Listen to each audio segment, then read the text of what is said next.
रोहित पवार हे अजित पवार यांच्या घातपातासंदर्भात व्हीएसआर कंपनीच्या मालकाला अटक करण्याची मागणी करतायत, गुन्हा दाखल करण्याची मागणी करतायत आणि डीजीसीए या तपास यंत्रणेवरती प्रश्नचिन्ह उपस्थित करतायत.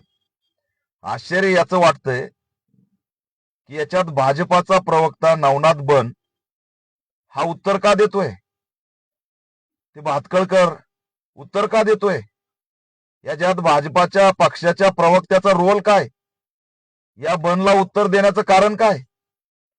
चोराच्या मनात चालणं हेच असणार याच्यातून दिसतंय.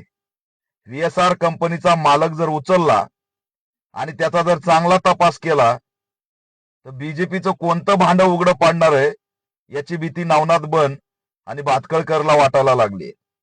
कुठंतरी व्हीएसआर कंपनी पशे काहीतरी लपलंय आणि याच्यामध्ये व्हीएसआर कंपनीचा मालकाला अटक केल्याशिवाय त्यात आता पर्याय नाही.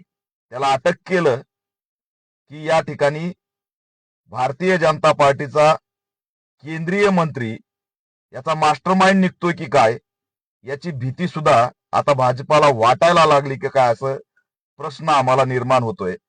कारण अजित पवार यांच्या घातापाताची चौकशी करा म्हटलं, व्हीएसआर कंपनीच्या मालकाला अटक करा म्हटलं की बीजेपी का उत्तर देते, हाच सर्वात मोठा प्रश्न आहे. त्याच्यामुळे हे सगळं बीजेपी पुरस्कृत आहे का आणि याच्या मागचा आकाच भाजपा आहे का, हा प्रश्न सुद्धा आम्ही विचारतोय.